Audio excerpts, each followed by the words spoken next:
Hi, welcome back guys. This is your friend, the What If guy, back with another fanfiction. This is the first part of What If Issei became Jaeger pilot. Now before starting, please give this video a like and subscribe to the channel if you want more videos like this. Now let's get into the fanfic. The Hayadu family was extremely wealthy, owning a chain of restaurants. They were well known and ranked among the top 2 most powerful families in Kwa, just below the Gremory family. In the supernatural world, they were highly respected by the demon faction for being one of the few human tribes that still knew how to wield ancient magic. Their children were also notable, as they were the hosts of Draig, the great red dragon emperor, and the wielder of the divine sword, the second holy sword created by God. However, they were not the only children in the Hayadu family. There was also Issei Hayadu, the middle child. Issei had not received a sacred gear or anything similar, but he still had a good command of his family's magic, even more so than his siblings and parents. Despite this, it was never enough for them. His family focused their attention on his brothers, fully aware that Issei was more talented but choosing to remain silent to gain their parents' favor, unaware that their actions were hurting him. Frustrated with trying to improve to make his parents proud, Issei decided to leave home. His departure did not seem to affect his family. He rented an apartment near Core Academy, where he had started his high school journey. During his first year, everything was calm, and he excelled in his studies. However, in the first 2 weeks of his second year, he began to face bullying and harassment from his peers. The reason was simple: he had been falsely accused of betraying the school without any evidence. During those 2 weeks, Issei experienced pain and humiliation, but he found solace in a friend who earned his trust, Jaeger, a classmate. She stood by him when he needed support the most, and their friendship blossomed into a deep love. They became a couple, and it was the happiest time of their lives until Issei discovered something that shattered his heart. One evening, Issei was leaving the academy late, having stayed behind to clean the classroom as punishment for not paying attention in class. As he made his way to his apartment, he heard a strange noise. Driven by curiosity, he approached the source, reaching the academy's restrooms. He opened the door slowly and was met with a shocking sight that left him speechless. There was his girlfriend with another boy, seemingly lost in a moment of passion. Jez expressed her excitement, urging for more, while the boy asked her what Issei meant to her. Jez dismissed Issei as nothing more than a simple toy, claiming her heart belonged entirely to the boy in front of her. Upon hearing this, Issei felt his heart shatter into pieces, and the light in his eyes dimmed. He removed the collar Jez had given him on their first date and slammed the door behind him, drawing the attention of the couple. As he left, he noticed something on the ground. It was the collar he had given to Issei. Since that day, the brown-haired boy chose to remain alone. He was constantly tormented by his classmates, with no evidence to prove he was the true traitor of Kwa. Even his brothers joined in the teasing. Issei lay beneath a tree, trying to sleep, when he felt a stone hit him. One boy pointed him out as the traitor, while a girl suggested they should bother him. Soon, a barrage of stones rained down on Issei for 20 minutes, leaving him battered. When the bell rang, he struggled to his feet and made his way to class, enduring the jeers of his peers. Upon entering, he found his desk covered in insults and his backpack in tatters. He sighed, realizing it was going to be a long day, and sat down. As he gazed out the window at the falling rain, he overheard 2 boys discussing his ex-girlfriend. One mentioned that Jez had fallen into depression. Issei chose to tune them out until a certain Valkyrie entered the room, her expression serious yet sad. Ross approached him, informing him that the principal wanted to speak with him. Issei nodded and gathered his things, heading to the principal's office while his classmates smirked. Once inside, he noticed the principal's serious demeanor. She asked him to sit, but Issei cut her off, urging her to get to the point. The principal sighed and explained that a decision had been made regarding his future at the academy. Issei braced himself, and she revealed that, due to the students and some teachers, they had decided to expel him. Issei responded with a calm acceptance, stating he no longer wished to be in a school that judged others without evidence. He expressed his relief at no longer having to endure their cruelty, having always strived to show them his best but realizing they were selfish and only cared about their reputations.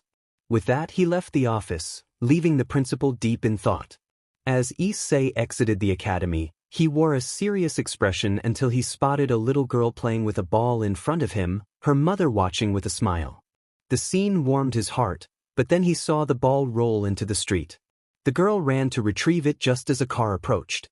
Instinctively, Issei dropped his backpack and rushed to the girl, wrapping his arms around her protectively as he took the impact himself, flying through the air under the watchful eyes of the mother and some students.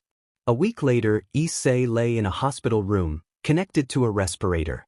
Gradually, he woke up and began to take in his surroundings. He noticed a figure sitting in the shadows. He asked who they were. "How did I end up here?" A mysterious figure informed Issei that he had been asleep for nearly a week and had been brought in after his accident to protect a young girl. The figure, whose name was not important, warned Issei of a powerful and fearsome enemy ready to attack, one that would destroy everything if they remained idle. He had been watching Issei Hayadu and believed it was time for him to join the Jaeger program. Issei was confused and asked what the Jaeger program was, but the figure promised to explain later. He then posed a critical question. Was Issei willing to give his life for his world? Issei fell silent for several minutes, contemplating the weight of the question before finally deciding how to respond. 2 weeks later, at Core Academy, all the students and teachers gathered in the gymnasium, plagued by doubts about whether they had made the right choice in expelling Issei. Jez, realizing that her chance to make amends with him had slipped away, felt the weight of their decision. Rossweiss had become increasingly strict with her students, assigning projects that would result in failure if not completed to her standards. Suddenly, Aika Kiryu, the academy's notorious girl, took the stage to address everyone. She greeted her peers and teachers, capturing their attention, and explained that rumors had circulated about Issei being a traitor who sold information to rival schools. Murayama expressed her disdain, claiming that Issei got what he deserved. Kiryu, however, revealed that she had evidence proving Issei was innocent and that the real traitor was none other than Saji Genshiro. As Kiryu displayed the proof, the atmosphere shifted, and everyone turned their anger towards Saji, who trembled in fear. Momo and Ruruko, Saji's girlfriends, confronted him, expressing their disbelief and disappointment in his actions. The director, filled with fury, announced Saji's expulsion for betraying Core Academy and falsely accusing a good student. Saji attempted to protest, but the crowd's hostility silenced him, and he chose to leave. A heavy silence fell over the gym until the director spoke again, asking for students to sign a document to reinstate Issei. Tsubasa inquired about the papers, and the director explained that they were necessary for Issei's return. Several students eagerly offered their support, raising their hands to sign. After gathering enough signatures, the director, accompanied by some students and teachers, headed to the hospital where Issei had been staying. They paused at the entrance to gather their thoughts before entering. The director approached a nurse and asked for Issei. To their shock, the nurse informed them that he had left 2 hours earlier with a man who appeared to be a naval officer. Hitomi was in disbelief, and Hiro asked if the nurse knew where they were headed. She mentioned that Issei was going to the airport to catch a flight that had already departed. The news left everyone disheartened, especially Jez, who ran out of the hospital in tears.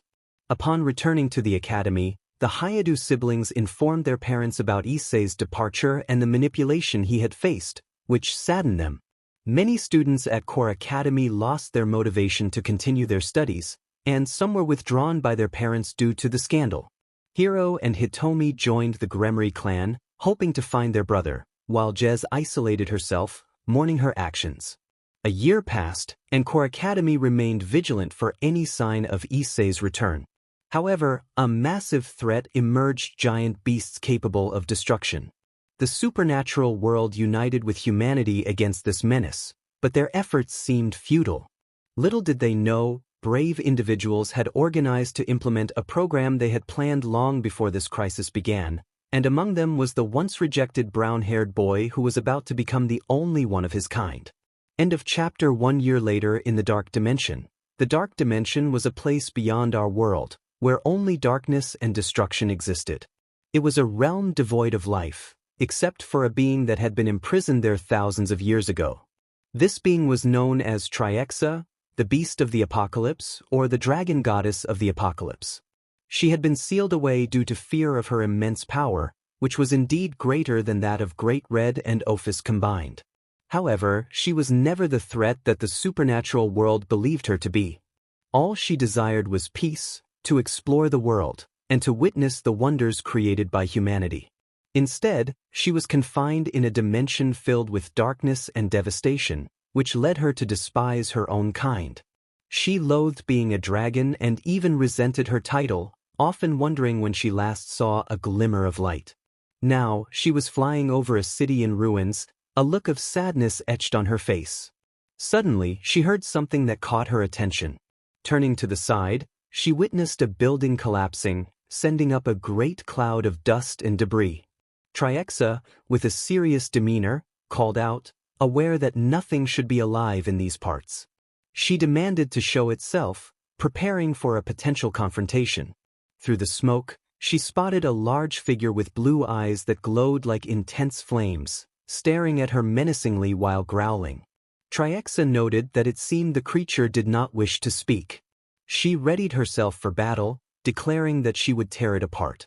With that, Triexa lunged at the massive being, which charged at her in response, both prepared to engage in combat. Meanwhile, in the underworld meeting room at 4:45 a.m., the various leaders of factions gathered alongside human world leaders, including the dragon gods, the Gremari, Citri, Sikveria, and Serorg, to discuss the kaiju threat. Xerxes inquired if there was any new information. The leader of Japan reported that they had managed to defeat some kaiju, but it had cost many innocent lives. Azazel expressed frustration, noting that despite the assistance of Ophis and Great Red, they had not gained any advantage, which caused the mentioned dragons to clench their fists in humiliation. Michael then asked about a certain robot, drawing everyone's attention. Ajuka replied that they had no information on it. The leader of the United States claimed to know something, prompting an angry response from the leader of Korea, who questioned why this information had not been shared sooner. The leader of the United States explained that he had only just learned of it and introduced the man responsible for the Jaeger program, Stacker Pentecost, who entered the meeting room accompanied by guards. Pentecost greeted everyone calmly. Yasaka asked if he was the creator of the robot, to which Pentecost confirmed that he was in charge of the Jaeger program, designed to create giant robots piloted by two people with compatible neural connections. Odin questioned why they had not been informed earlier. Pentecost explained that they had only recently made progress and needed support to continue. Yasaka pressed about the robot that had protected cities from the kaiju. Pentecost revealed that it was unique, as it was the first he had recruited, and they had attempted to operate a Jaeger with a single pilot, resulting in something extraordinary. Ajuka asked for clarification, and Pentecost explained that the pilot had merged with the Jaeger, creating a hybrid of Jaeger and human. Sarah Fall expressed her astonishment, and the room buzzed with intrigue. Suddenly, a magical circle appeared near the Archangel Gabriel, who responded with urgency. Gabriel revealed that the seal on Triexa was altered, alarming the leaders of the factions. Penemu questioned how that was possible, while Azazel wondered if Triexa might be free. Gabriel clarified that someone had entered the dimension. Xerxes asked if they could see what was happening inside. Michael confirmed this and summoned a magical circle. They all witnessed a ruined city, with a silver-haired figure limping through the streets, clutching her arm. Ophis questioned if that was Triexa, while Great Red expressed concern over what had happened to her. Xerxes pondered what could frighten the beast of the apocalypse. Their questions were answered when the ground trembled, and Triexa turned to see a massive creature emerging from the buildings, resembling an enormous crab. The leaders were shocked by the sight of the kaiju and the strange markings on its body, realizing the implications of its presence. They watched as Triexa began to run, tears streaming down her face, while the creature attempted to catch her.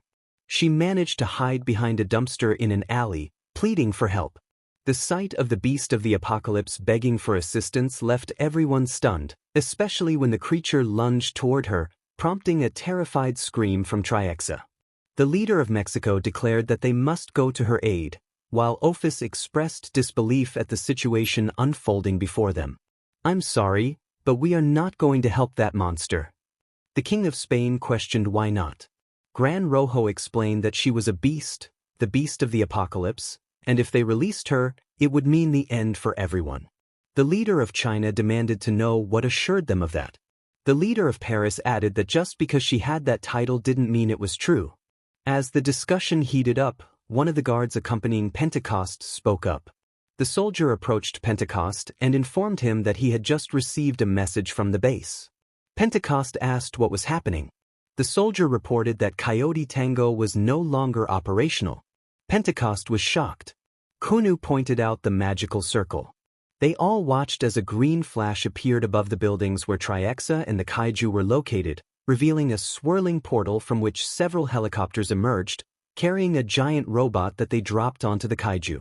Triexa witnessed the kaiju being pulled in, followed by the sounds of a fierce battle and the roars of the kaiju as she shielded herself. For 3 hours, they listened to the clash until a blue light appeared, followed by the agonizing roar of the kaiju, and then silence fell over the area. After a moment of stillness, Triexa assumed everything had come to an end. She decided to leave the alley, only to find debris scattered everywhere along with a strange liquid. Turning to the side, she saw the remains of the kaiju, which appeared to have been blown apart, leaving only half of its body. Just then, she heard an unusual sound and turned to shield her eyes from something she hadn't seen in a long time, the sunlight. In the meeting, everyone was in shock, except for Pentecost, who wore a smile. They couldn't comprehend how sunlight had returned to a place that had been engulfed in darkness. As the atmosphere calmed, they began to identify a large, imposing figure. Triexa was at a loss for words. She had never seen anything like it. As she stood speechless, she noticed celestial rays surrounding the figure before it vanished. Confused, she wondered where it had gone. Looking down, she saw a man in armor that resembled the giant robot she had seen moments before. The attendees were baffled, but recalling Pentecost's mention of a person merging with a Jaeger, they quickly deduced who it was. The figure approached Triexa, stopping just a few meters away. He removed his helmet, revealing his identity, which shocked Citri, Gremory, Rossways, Yasaka, and her daughter. It was none other than Issei Hayadu, adorned with markings on his face, offering Triexa a sincere smile that made her heart race. Triexa gazed at Issei in awe as he stood smiling until he received a communication from one of the helicopters flying around the area in search of another kaiju, but they found nothing but destruction and darkness. The soldier reported that they had searched the entire area and that there were no remaining kaiju. It was time to return to base. Issei acknowledged the message and cut off the communication before putting his helmet back on. A celestial glow surrounded him, intensifying, causing Triexa to shield her eyes once more. When she opened them, she saw Issei in his Jaeger form, looking at her one last time before he began walking toward the portal behind him. Instinctively, Triexa started to run after him, calling out to him. "Hey!" A loud voice called out, capturing the attention of the Jaeger, which turned to look at her before crouching down. She pleaded to be taken along, tears streaming down her cheeks. The soldier reminded the commander that they needed to leave quickly, as the portal could not remain open for long. Coyote Tango considered this for a moment before extending his left hand toward Triexa, palm open, signaling her to climb aboard. Without hesitation, Triexa climbed into his hand, and Coyote Tango resumed his path toward the portal while receiving a communication from one of the helicopters. The soldier warned that they could not take Triexa with them, as doing so would lead to serious consequences. Triexa feared she would be abandoned, but Coyote Tango declared that he would accept the consequences of his actions.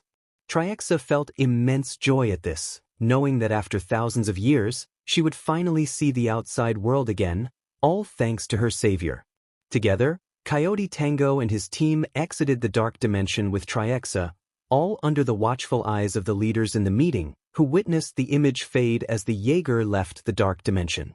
In the meeting room of the underworld, the leaders of the Supernatural Alliance were left speechless, astonished at how a human, had rescued the being they considered the most powerful and dangerous entity in the supernatural realm.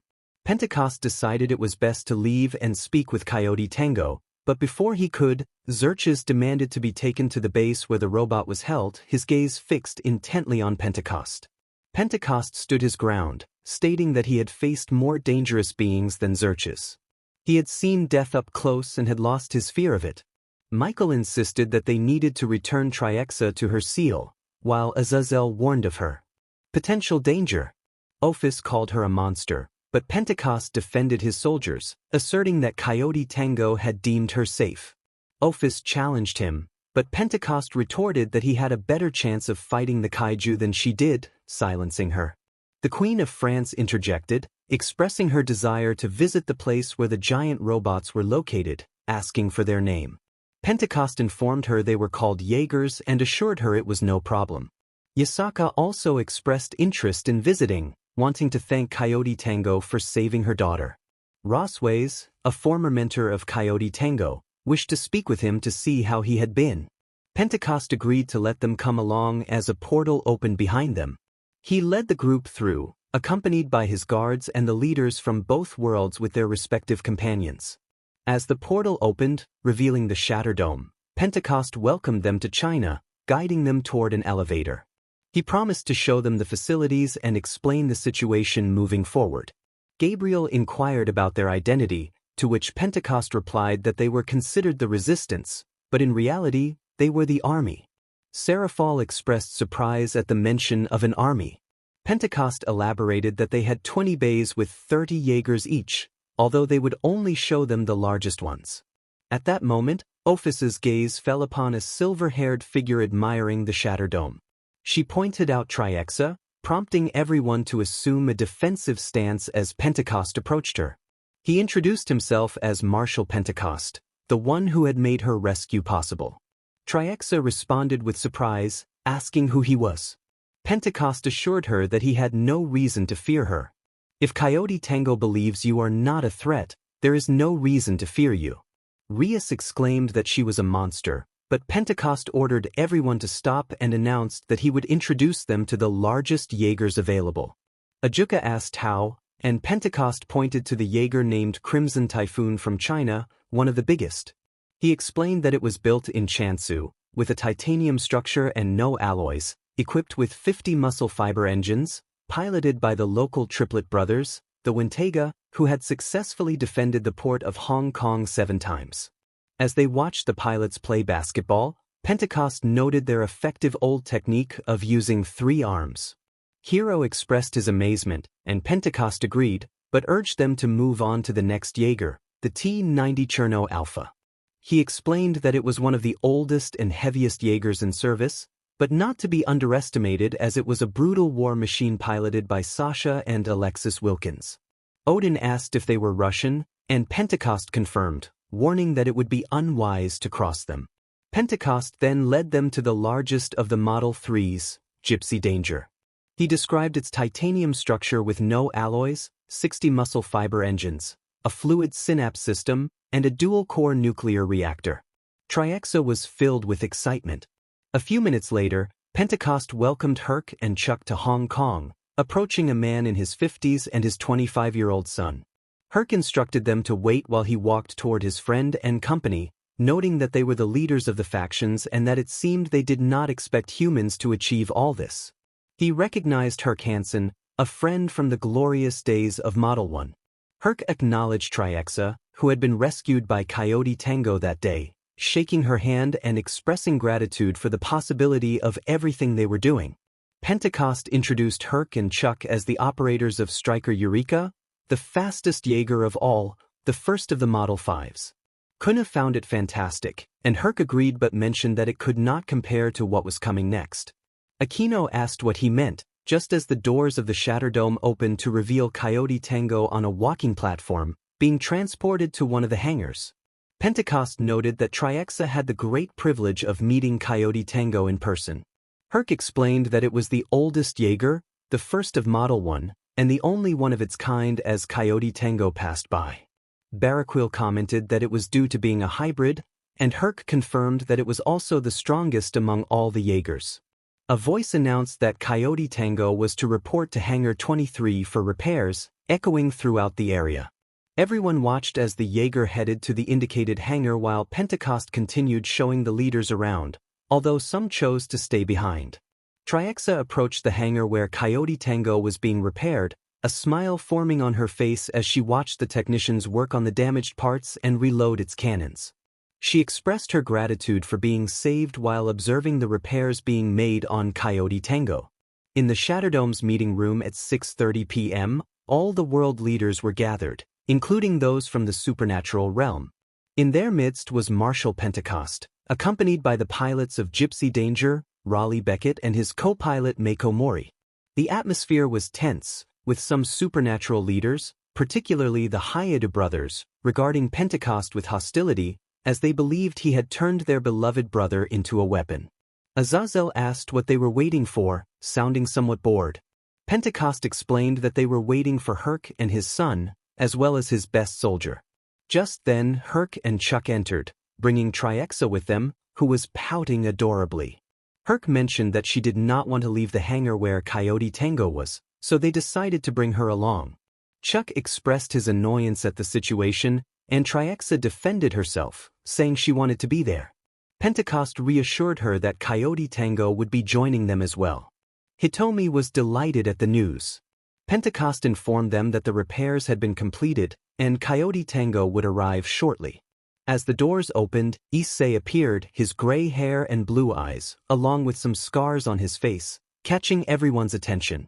Issei reported in, positioning himself beside Pentecost while Triexa stayed by his side. With everyone gathered, Pentecost calmly began the meeting, explaining the Jaeger program and how it functioned, detailing the need for 2 pilots to support the Jaeger's neural interface. He described the different models from 1 to 5, the abilities of each Jaeger, and the potential of the pilots. Odin questioned whether it was necessary to enter the neural link with the Jaeger through memories, and Raleigh added that the stronger the bond, the better they fought. Mako smiled, agreed. Ajuka pointed to Issei, asking about him. Pentecost explained that Issei was unique. Seraphal inquired if they did not know how that had happened, striking a pose that embarrassed Sona. Tendo admitted that he had never been able to discover what had occurred, noting that all the data from Issei's neural test had been normal. However, he found it strange that every time he reviewed Issei's systems, the data increased continuously, as if he were evolving day by day. Azazel found it interesting, observing Issei intently. Issei stood quietly, watching the others until Hitomi approached him, tears falling from her cheeks, followed closely by Hiro. Both moved slowly toward Issei, who regarded them with a neutral expression. Hitomi expressed how long they had been searching for him, trying to hold back her tears. Hiro apologized for what had happened since the accident, expressing their regret for having pushed him aside. Issei acknowledged their identities, asking what they wanted. Hitomi began to speak, but Issei interrupted, firmly stating that he was not her brother and never would be.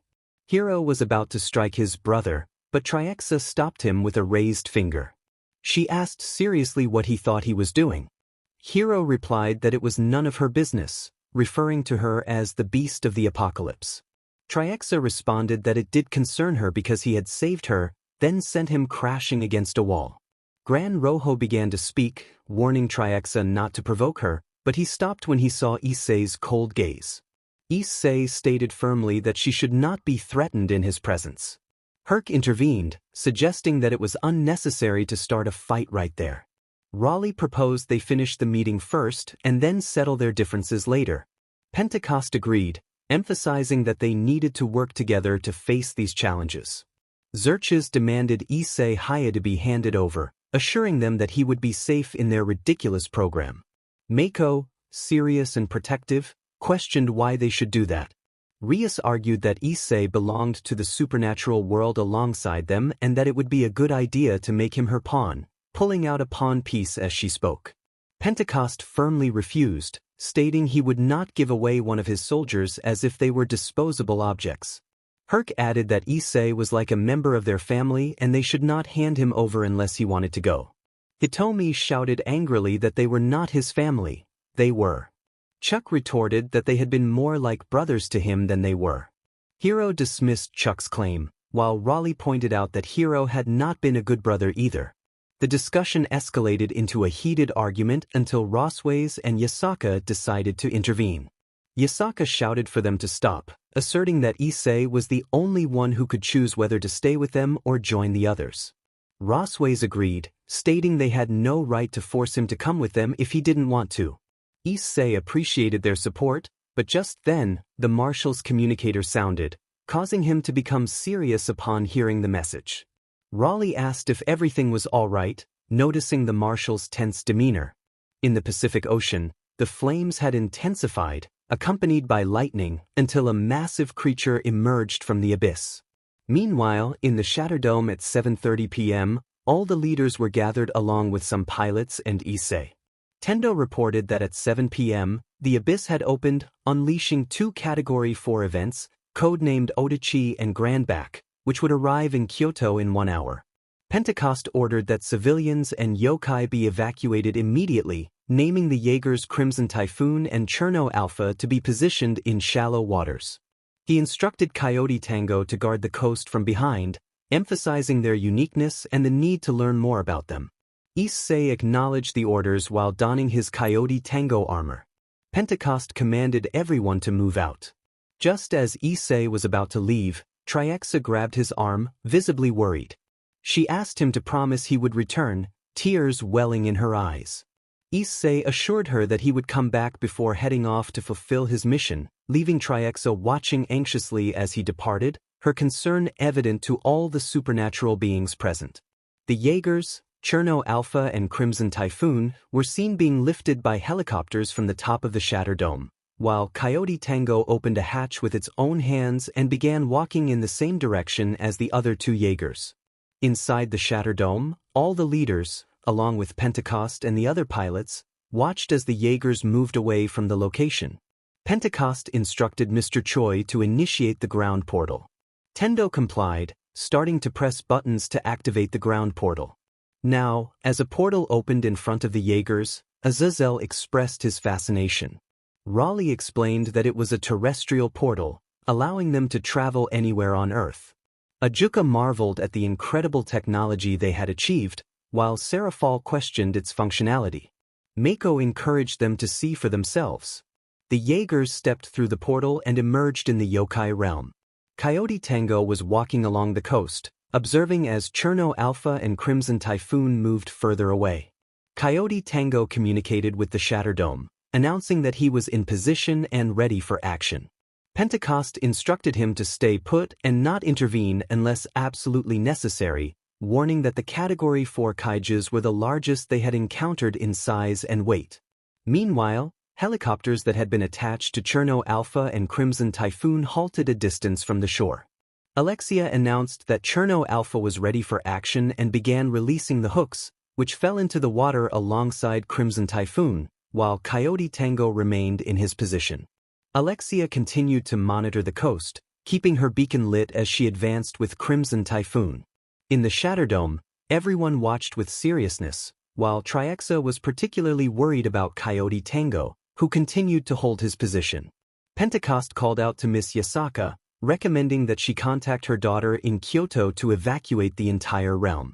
In a room, a young yokai girl named Kunu lay on her bed, bored and wishing to accompany her mother to the Shatterdome, but was sent home instead. She pouted, lamenting that it was unfair, when suddenly a magical circle appeared near her ear. Yasaka called out to her, sounding alarmed. Kunu responded, asking what was wrong. Yasaka informed her about the kaijus attacking, and Kunu listened intently as her mother warned her that 2 Category 4 kaijus were heading their way. She instructed Kunu to evacuate the city immediately.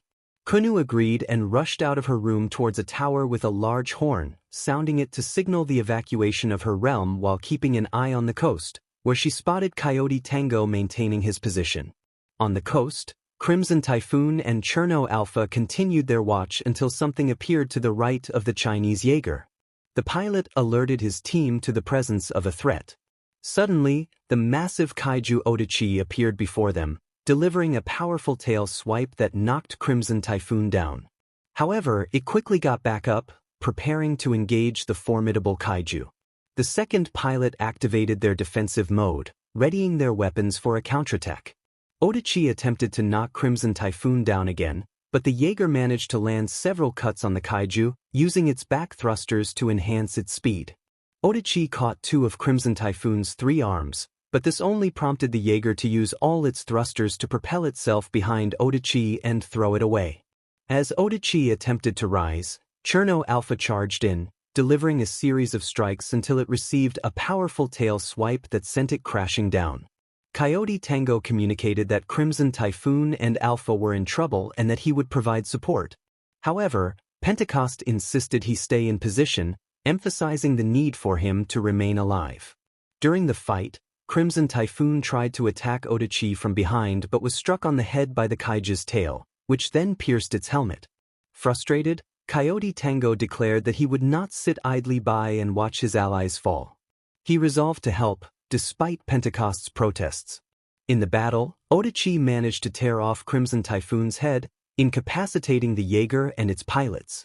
Alexia reacted with anger, while Alexia urged Cherno Alpha to retaliate against Odachi. Cherno Alpha charged at Odachi, unaware of the danger, as the kaiju unleashed a corrosive acid that began melting its armor. Alexia warned her teammate about the acid infiltrating their systems. Coyote Tango, unable to wait any longer, sprinted towards Cherno Alpha, urging them to hold on. Cherno Alpha fought valiantly against Odachi, but just as Coyote Tango arrived, another kaiju, Grand Back, appeared behind Cherno Alpha, beginning to dismantle it. Odachi turned its attention to Coyote Tango, who retaliated with powerful strikes, landing a significant blow that knocked the kaiju down. Meanwhile, Cherno Alpha struggled beneath the water, its pilots gasping for air, until Grand Back seized the cockpit and caused an explosion, ending their fight. In the Shatterdome, Tendo reported the loss of Cherno Alpha, prompting Pentecost to slam his hand on the table in frustration. Concern spread among the team as only Coyote Tango remained in the battle, the most crucial Jaeger of all. Triexa, Yasaka, and Rossways shared their worries, but Triexa felt the most anxious about Coyote Tango. In the fight, Coyote Tango seized Odachi by the tail and neck, lifting it with a fierce battle cry before throwing it away. He activated his cannons, preparing to fire. However, before he could shoot, Grandback generated a blue sphere on its back, unleashing an electromagnetic pulse that rendered Coyote Tango inactive. The onlookers in the Shatterdome were left in disbelief at the turn of events. Triexa, along with Yasaka and Rossways, felt a deep concern for Coyote, who remained motionless. Pentecost asked what had happened, and Tendo explained that it was an electromagnetic pulse that had disrupted the systems of the Jaeger. Pentecost instructed to call Coyote Tango, but Tendo replied that he couldn't, as the model was malfunctioning and it would take 2 hours to reroute the auxiliary systems. All the Jaegers were digital. Raleigh pointed out that not all were digital, as Gypsy was analog and nuclear. Pentecost then prepared everyone for the next steps when Ophis suddenly inquired about Triexa, drawing everyone's attention. At that moment, they felt a slight tremor followed by a loud crash, noticing one of the broken gates. Herc exclaimed in surprise at the commotion. They all rushed out of the Shatterdome, witnessing numerous flashes of lightning and a massive figure moving away from the area, indicating that Triexa had gone to rescue Coyote Tango. The end of chapter. Gran Espalda approached Coyote Tango, who remained motionless after being hit by the electromagnetic pulse released by the kaiju. Meanwhile, Odachi retreated from the area to begin attacking the yokai realm. The yokai had already evacuated 65% of the city, starting from the coast, but Odachi had arrived, unleashing a wave of destruction that claimed many yokai lives while others attempted to stop it. Unfortunately, their efforts were in vain. All were heading to Yasaka Castle for refuge, while Princess Kunu watched from a distance as Odachi destroyed everything in its path. A yokai informed Princess Kunu that the evacuation was at 75%, noticing her clenched fists filled with frustration. She expressed her anger at the destruction of her home, feeling helpless as tears streamed down her face. The yokai urged her to go to the shelter, but Kunu refused to hide while others risked their lives to stop the monster. She looked out at the sea, seeing Coyote Tango standing still, and pleaded for help through her tears. In the sea, Gran Espalda faced Coyote Tango, who remained unmoving. Gran Espalda delivered a light blow to Coyote Tango's face, causing it to shift slightly. It began to circle around Coyote Tango, preparing to attack when it heard loud thunder nearby. Gran Espalda turned to see a massive storm approaching. In the yokai realm, Kunu noticed the storm and recognized its source. She felt a mix of happiness and fear. Suddenly, she saw her descending from the sky like a thunderbolt to charge at Gran Espalda, sending it several meters back. It was Triexa, the great beast of the apocalypse, the strongest dragon god, come to protect Coyote Tango. Triexa locked eyes with Gran Espalda, which had regained its footing and prepared to fight. Triexa rose on two legs, spreading its wings wide and letting out a powerful roar before launching itself at Gran Espalda, which responded in kind. Triexa charged at Gran Espalda, landing a claw strike, but the kaiju retaliated with a powerful blow that sent her back. Triexa unleashed a torrent of black flames that struck Gran Espalda directly, but the kaiju slowly advanced until it was face to face with Triexa, grabbing her by the neck and throwing her forcefully. It then seized her tail and tossed her at the feet of Coyote Tango, who remained inactive. Triexa declared that she would not allow Gran Espalda to harm her first friend, ever, while unleashing another wave of flames. At the Shatterdome, everyone was astonished to see Triexa fearlessly battling Gran Espalda to protect Coyote Tango. Tendo instructed Raleigh to prepare for action, and Raleigh nodded in response. Tendo expressed doubt about their timely arrival. Chuck asked for clarification, and Tendo explained that Gran Espalda had disrupted the ground portal, making it risky to use without potentially sending them to another location. Pentecost inquired how long it would take to fix, to which Tendo estimated 2 hours at most. Herc pointed out that there was no time, as the city would be reduced to nothing by then. The supernatural beings considered using magical circles for transportation but were uncertain if they could create one large enough for a Jaeger. Even the dragon gods contemplated this until Pentecost decided to take action. He requested communication with Coyote Tango, and Tendo, despite the model not responding, complied, knowing it would hear him. Pentecost called out to Coyote Tango, urging it to wake up and fight, emphasizing the lives at stake, especially that of the girl it had sworn to protect. He demanded that it awaken and save her. Coyote Tango stirred just in time to see Gran Espalda preparing to strike Triexa, who was being held by the neck and bleeding. With newfound determination, Coyote Tango unleashed a powerful punch surrounded by blue lightning, sending Gran Espalda flying and freeing Triexa. She smiled at Coyote Tango for saving her once more, but he expressed concern for her injuries. Triexa insisted she had to try, tears falling down her cheeks. Coyote Tango acknowledged her bravery as they prepared for the next assault. Suddenly, they heard Gran Espalda roar, snapping them back to reality. Coyote Tango turned to see the kaiju charging at them with great speed and readied itself to protect Triexa. Gran Espalda attempted to unleash another electromagnetic pulse, but Coyote Tango dodged a blow from the kaiju, climbing onto its back to remove the source of the pulse. However, Gran Espalda caught Coyote Tango in a tight embrace and hurled it with great force, sending it crashing down to the yokai realm's dock. Triexa, witnessing the event, attempted to confront Gran Espalda, but it struck her aside and moved toward where Coyote Tango had fallen. Coyote Tango was recovering from the impact when it saw Gran Espalda approaching, roaring fiercely. It prepared for their first real confrontation, knowing it would have to face the kaiju's wrath for what it had done to Triexa. The end of chapter. Coyote Tango and Gran Espalda charged at each other, ready to begin a battle where only one would emerge victorious. Gran Espalda attempted to strike Coyote, but Coyote leaped into the air, propelled by rockets on his back, landing a powerful blow to Gran Espalda's head that momentarily stunned the massive kaiju. Seizing the opportunity, Coyote grabbed Gran Espalda by the head and unleashed a flurry of punches, culminating in a much stronger hit that sent shockwaves through the air. With determination, Coyote activated his turbo rocket and struck Gran Espalda squarely in the face, delivering a forceful blow. In retaliation, Gran Espalda picked up a large rock and smashed it against Coyote Tango, knocking him down.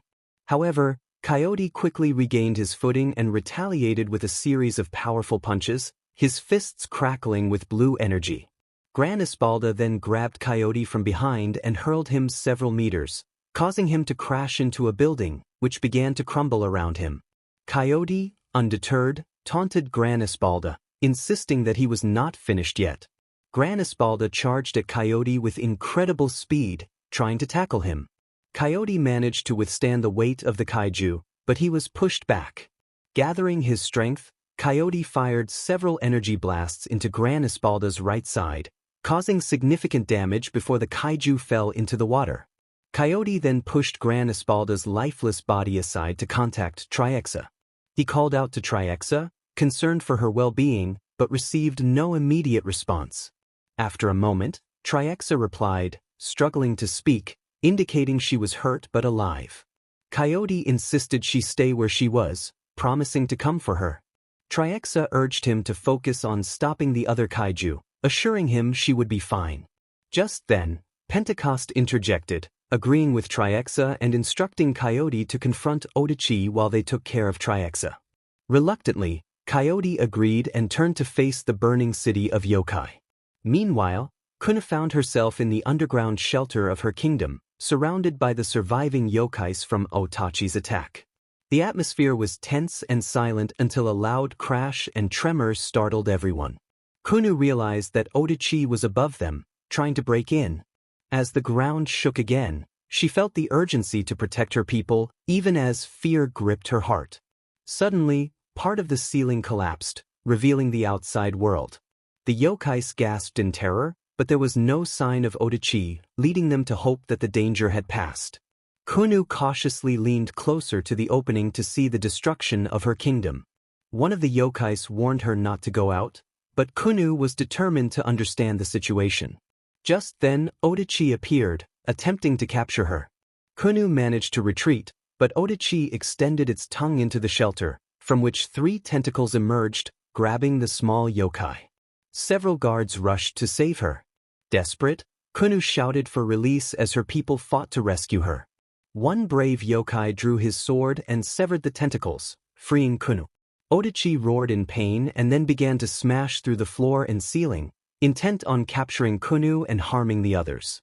Panic spread among the yokais as they cried out for help. Kunu watched her terrified people, unwilling to let them suffer any longer. She resolved to confront Odachi, but before she could move, she heard a noise like a ship approaching. The yokais peeked out to see Coyote Tango walking toward Odachi, holding a ship in his hand. With bravado, Coyote challenged Odachi, swinging the ship at the kaiju, causing it to bleed as the yokais looked on in awe. Odachi retaliated by grabbing the ship with its tail, and a fierce struggle ensued, sending the ship crashing into the castle doors. Odachi then struck Coyote with its tail, sending him flying several meters. Coyote quickly recovered and pursued Odachi, but as he nearly caught up, the kaiju vanished around a corner. Coyote slowed his pace, remaining alert for Otachi's return. Frustrated, Coyote expressed his difficulty in tracking Otachi's swift movements and called for assistance from his helicopter team. After a brief pause, he noticed a nearby building beginning to collapse, and from within, Odachi emerged, slamming Coyote into another structure.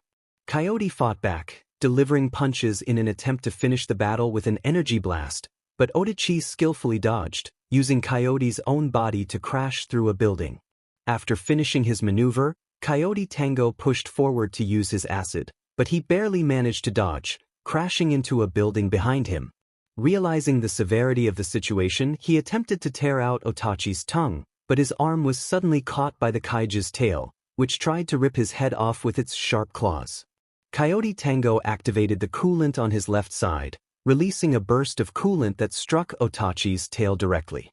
Meanwhile, Kunu was guiding all the yokai away from the kingdom when a bright light illuminated the area, revealing an evacuation ship from which Yasaka emerged and embraced her daughter tightly. Yasaka expressed her concern for Kunu, who reassured her that she was fine. Hiro then exited the ship, urgently asking about his brother, while Hitomi called out for her sibling. The sounds of Otachi's roars of pain mixed with the blaring horn of Coyote Tango and various explosions echoed throughout the kingdom. Pentecost, serious in demeanor, advised the queen that it was best to continue evacuating the area. Yasaka hesitated, worried about what would happen next, but Pentecost assured her that he would be fine, stating that he was a tough man to kill. He then used a communicator to order that Triexa be brought to the ship immediately before boarding the vessel himself. In the midst of the battle, Coyote Tango had successfully frozen Otachi's tail and was in the process of breaking it apart and tearing out the kaiju's tongue. However, Otachi leaped onto him, digging its claws into his back before unfurling massive wings. The kaiju took to the skies, sending Coyote Tango crashing into several buildings. On the evacuation ship, Pentecost was overseeing the rescue of all survivors from the kingdom, including the leaders of various factions and the dragon gods. One yokai pointed out the sight of Otachi soaring into the air, clutching Coyote Tango in its claws. As they disappeared into the sky, Pentecost expressed his unease, and Hiro insisted they needed to help. Hitomi agreed, supported by the other girls. Azazel dismissed their concerns, stating that even if they distracted the monster, there was no way to prevent the robot from falling. Ross protested, shocked by Azazel's words. As discussions erupted, Pentecost gazed at the sky, hoping Coyote had a plan to save himself. Suddenly, a brilliant blue light illuminated the sky, accompanied by the kaiju's powerful roar, capturing everyone's attention. Pentecost wondered if Coyote had a strategy in mind. 5 minutes earlier, Coyote Tango was striking Otachi, trying to force it to release him, but the kaiju only tightened its grip, lifting them higher. Coyote Tango thought to himself that he had to hold on, knowing he had only 10 seconds left to use the cannons. The kaiju showed no signs of stopping as Coyote Tango sought another way to free himself. An alarm sounded, indicating the cannons were ready. Without hesitation, he seized the kaiju by the neck and aimed at its chest, vowing to meet it on the other side before firing the cannons, blasting a hole through the kaiju's torso. Realizing he might have made a mistake, he began to fall. Pentecost watched the unfolding events until Odin drew everyone's attention to the sky, pointing out the figure of Coyote Tango engulfed in flames.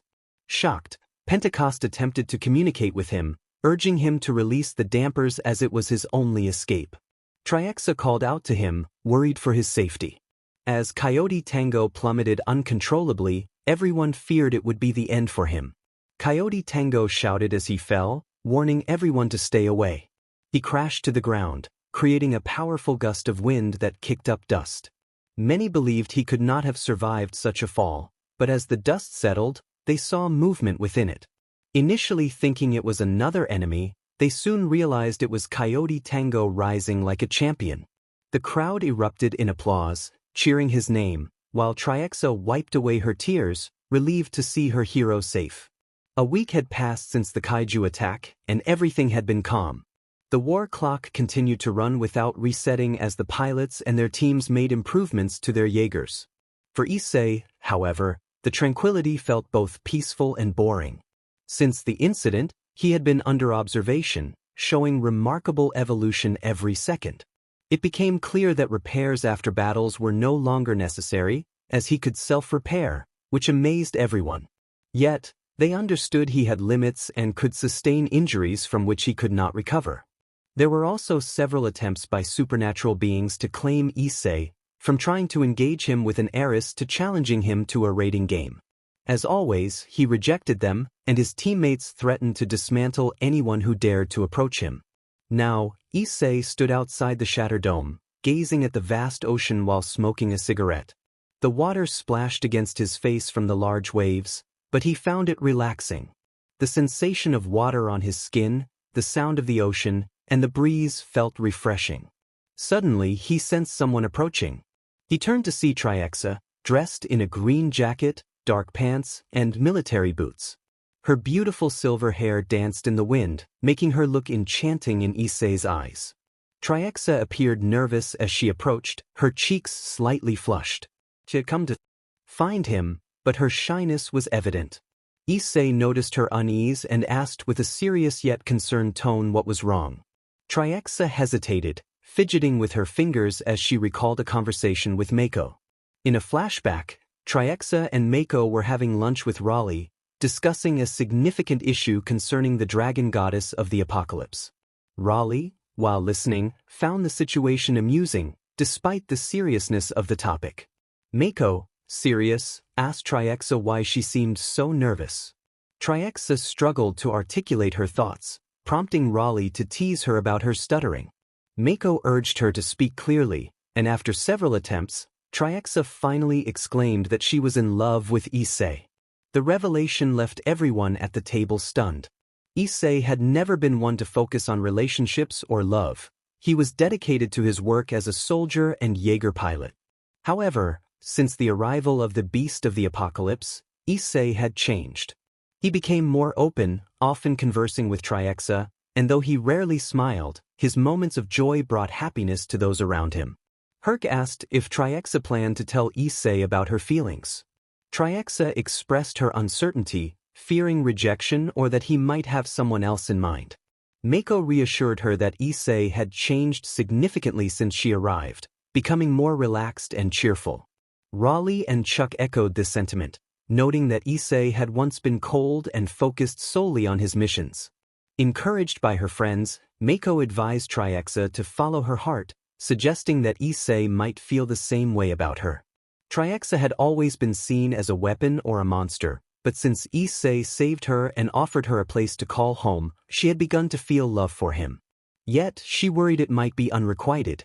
Returning to the present, Triexa nervously asked Issei if he would mind going out with her. She wanted to see how much the world had changed since the last explosion. Issei, curious and smiling, agreed, saying he just needed to prepare. Once alone, Triexa jumped for joy, repeating, "Yes, yes," in excitement, unaware that Issei was watching her with a smile. Issei chuckled, finding her enthusiasm endearing, before heading back into the Shatterdome to change clothes and prepare for their outing together. It was a very calm night in the streets of Tokyo. People strolled through the city, some heading home to rest after a long day of work, while others were on their way to evening meetings or out enjoying time together. However, the focus was on a special couple, the dragon goddess of the apocalypse, Triexa, and the Hope Jaeger, Issei. The girl was running, marveling at the city around her, captivated by the lights and decorations, feeling the snow gently fall on her face. This brought her immense joy, as she had only known ashes and smoke from fire for centuries. Issei watched her with a soft smile, finding her childlike wonder endearing and beautiful. Triexa pulled on Issei's hand, eager to explore. She expressed her excitement about seeing the city and discovering the places he would take her. Issei felt a blush rise to his cheeks as her hand touched his. She seemed like a child experiencing the human world for the first time, which was true since she had been trapped for millennia in a realm of destruction and darkness. Issei appreciated this aspect of her. While others labeled her a monster, a beast that brought ruin, he saw her as someone who simply wanted to be understood and have companionship. He understood her well, having gone through similar struggles himself. When he rescued her from her prison, he realized he had given her a precious gift, hope. After several minutes of being pulled along by Triexa, they suddenly stopped. Issei felt a bit puzzled until he heard a low rumble. Looking around, he couldn't find the source until he turned to see Triexa, who was holding her stomach, slightly trembling from embarrassment. It became clear that the sound came from her stomach, indicating she was hungry. Issei chuckled, acknowledging her hunger and offering to take her to a good place to eat. Triexa blushed at his gesture but decided to follow him, trying to hide her embarrassment, though it was quite obvious. They walked for nearly an hour before arriving at a plaza, where they spent another 15 minutes exploring until they reached a restaurant on the second floor. Triexa was amazed by the place. Issei suggested they eat something and then catch a movie afterward, to which Triexa happily agreed. As they enjoyed their meal, Issei was surprised to see Triexa devour nearly all the food, and he couldn't help but laugh, relieved that his earnings as a member of the Pacific Forces could cover it. Afterward, they headed to the cinema to check the listings and decided on a movie about witches. After the film, they strolled for a while, chatting about everyday things until they reached a park filled with trees blanketed in snow. Triexa knelt down, scooping some snow into her hands to feel it, as she had never experienced anything other than ashes and dust. Issei smiled at her innocence, only to be playfully hit with a snowball thrown by Triexa, who laughed at her playful attack. Triexa challenged him to play, gathering more snow to throw at him. Issei quickly retaliated, and soon they were engaged in a light-hearted snowball fight, their laughter echoing through the park. They continued until they reached a frozen lake, where Triexa almost slipped, but Issei caught her around the waist, causing her to blush. He advised her to be more careful, holding her hand firmly while keeping his other arm around her waist. He reassured her that it was like dancing, guiding her as they moved together in sync, sharing sweet smiles. In a moment of distraction, they both fell into the snow, laughing. Triexa expressed her gratitude to Issei for giving her a chance to be happy, tears of joy welling in her eyes. Issei gently wiped away her tears, drawing her closer until their lips nearly touched, feeling each other's breath. After a few moments, they shared a tender kiss, savoring the moment as snowflakes fell around them, unaware that several girls nearby felt a pang of heartache witnessing their love. Chapter End. 2 weeks had passed since Issei and Triexa's date, marking the beginning of their love. Initially, the supernatural community was startled by the news that the great beast of the apocalypse, Triexa, had fallen for the most prominent kaiju hunter, Issei, also known as Coyote Tango. The gossip spread quickly, and soon everyone was aware of their relationship. During the first week, Triexa noticed that the people at the Shatterdome were much kinder to her, from the workers to the Jaeger pilots. At first, she thought their friendliness was merely an attempt to impress Coyote Tango. However, that notion changed after a brief conversation with Marshal Pentecost. Flashback. Triexa walked through the halls of the Shatterdome, heading toward the office of the man who had initiated the program that saved humanity. She knocked on the large steel door and received a come-in from the other side. Upon entering, she found Pentecost gazing out a window, watching his team prepare for their tasks, a smile on his face. He turned to Triexa as he closed the window. Pentecost acknowledged her presence with gratitude, thanking her for coming. Triexa, puzzled, asked why he wanted to see her. He reminded her that she had been with them for 2 weeks and anticipated her curiosity about the newfound kindness from everyone. Triexa, still confused, pressed for answers. Pentecost sighed and invited her to join him as he walked toward the elevator. He explained that she had always lived in solitude, feared by the supernatural world due to her power and title, which forced her into darkness and loneliness. However, when Coyote Tango rescued her from the dimension where she had been trapped, they did not see the monster that others had described. Triexa questioned what they saw in her. Pentecost replied that they saw a person who simply wanted to be accepted by others. As he spoke, the elevator doors opened, revealing the Shatterdome's grounds. Triexa was taken aback by the sight before her. Everyone from the Shatterdome had gathered, including the Queen Yokai and some of her kin, as well as Odin and a few Asgardians.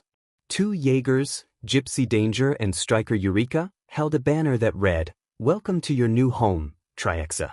Overwhelmed with emotion, Triexa struggled to contain her tears of joy. She couldn't believe that she was finally accepted, able to fit into society after centuries of longing for connection, all thanks to her beloved Jaeger, Issei Hayadu, alias Coyote Tango. And flashback. Since then, Triexa had been very happy in the human world. She had always wanted to help the engineers with the Jaegers, so she eagerly joined them in repairing and sometimes improving the machines.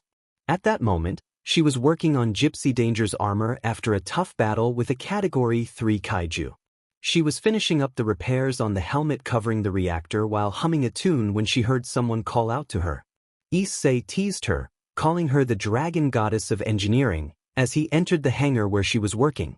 Triexa responded with mild annoyance, but Issei reassured her that he was just checking on her well-being. She confidently declared that she was doing well and that repairs were her forte, wiping her hands clean of grease. Issei complimented her work, noting that Gypsy looked as good as new. Triexa, filled with pride, boasted about her skills. However, Issei playfully reminded her that she still had room for improvement when it came to battling kaiju. Feeling a bit down, Triexa knelt in a corner, visibly upset, while everyone around her exchanged worried glances. Mako approached, scolding Issei for his harsh words. Issei defended himself, stating that it was better to hurt with the truth than to destroy with a lie. Raleigh agreed with him, finding no faults in his logic. Triexa, pouting and speaking in a cute tone, nearly knocked Issei off his feet with her charm. Just then, Herc interrupted, informing everyone that Marshal Pentecost wanted them all in his office for a meeting with the leaders of the supernatural world. Without further delay, everyone made their way to Marshal Pentecost's office, preparing to learn what the leaders of the supernatural world wanted from them next. End of chapter. Shatterdome, Hong Kong, 0200 HRS agents and workers moved busily throughout the Shatterdome, while several Jaegers patrolled the coast, keeping watch for any potential kaiju activity.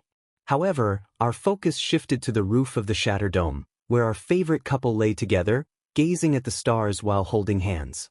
Triexa remarked that the stars seemed increasingly beautiful, and Issei agreed, comparing their beauty to hers, which made her blush.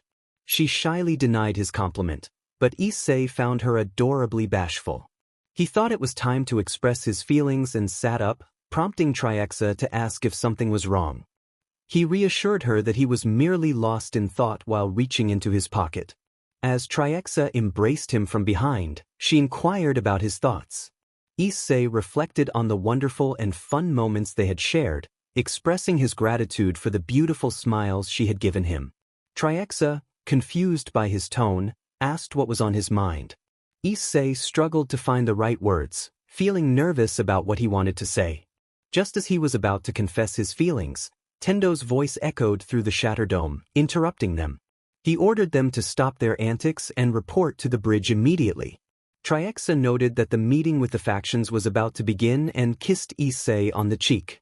Though Issei felt disappointed for not being able to share his thoughts, Triexa comforted him, assuring him they would have another chance to talk. As she walked away, Issei pulled out a ring from his pocket, vowing that Tendo would regret interrupting him. He tucked the ring away and headed to the bridge. Upon arrival, he noticed Marshal Pentecost, Mako, Raleigh, and the Hensons gathered, along with Tendo, who was distributing documents for the meeting. When Tendo handed Issei his papers, Issei gripped his wrist and whispered a warning that sent Tendo retreating to a safe distance. Pentecost began the meeting, informing everyone that they would be discussing matters with the factions. Raleigh asked where the meeting would take place, and Pentecost replied it would be in the underworld, in the council chamber of the capital, Lilith, which caused Issei to grimace in displeasure. Mako questioned the choice of location, and Herc jokingly suggested they might be planning to publicly hand Issei over. Chuck asked how they were supposed to reach the meeting location when a voice interrupted, offering assistance. It was Queen Yasaka, who apologized for her tardiness due to issues with their most formidable enemy paperwork. As she prepared for the meeting, Issei noticed Kunu, Yasaka's daughter, hugging him with a sweet smile, surprising everyone, especially her mother. Issei recognized her and thanked her for her gratitude, gently patting her head as everyone watched the tender moment. Yasaka then created a large portal for those attending the meeting, including Pentecost, the Hensons, Raleigh, Mako, the doctors Gottlieb and Geisler, Triexa, and Issei, before they began to vanish into the magical circle, leaving the bridge crew behind. In the underworld, in the council chamber, leaders from the supernatural world gathered alongside their seraphim, Maus, and cadres, as well as the Gremory, Citri, Baal, and Agar's factions. From the human world, various leaders accompanied by yokai and Asgardians, including Odin, were present. The magical circle with the symbol of the yokai queen appeared in the grand chamber, revealing Issei and his new family. This moment was broadcast live to both the supernatural and human worlds. At Core Academy, the remaining students, teachers, and the principal watched the events unfold. They were astonished to see Issei, who had undergone significant changes, but Jez was particularly surprised to see her beloved alive, though her smile faded upon noticing him holding hands with Triexa. In the council chamber, everyone regarded the Jaeger program members seriously, while they remained calm as the meeting commenced to decide their future. Unbeknownst to them, the kaiju had anticipated this meeting and planned to take advantage of it to eliminate the one person who posed a threat to their plans, Issei, the unique Jaeger with the power to stop them once and for all. The meeting had begun, and it was being broadcast live across both the supernatural and human worlds at the request of the biblical leaders. Odin and Yasaka chose to sit beside Marshal Pentecost, who was accompanied by Herc and Chuck, along with Mako, Raleigh, Triexa, Issei, and Doctors Gottlieb and Geisler. In front of them sat the council of the three biblical factions. The first advisor, D, initiated the discussion about the unacceptable activities of the Jaegers in the supernatural world. He addressed Marshal Pentecost, asking what he had to say regarding the matters to be discussed. Pentecost explained that his men had only intervened in the supernatural realm due to the appearances of certain kaijus. The second advisor, C, confirmed Pentecost's statement, noting that it all began when a Category 4 kaiju attempted to invade Asgard. The first advisor, I, then requested Odin to present evidence of the first kaiju's appearance in his domain. In response, Odin conjured a magical circle that displayed the magnificent golden realm of Asgard. Suddenly, the great golden wall surrounding the kingdom shattered, sending debris flying into the city as the kaiju emerged. Everyone was genuinely shocked, except for Odin and the Jaeger team, as they had never imagined that kaijus could attack the supernatural world. The sight of the kaiju effortlessly destroying the protective wall, which had stood for centuries, was astonishing. Odin recounted how, at the moment the kaiju broke through the wall, his Valkyries, soldiers, and his son fought valiantly against the creature. The fourth advisor, D, arrogantly questioned whether they received assistance from the Jaegers.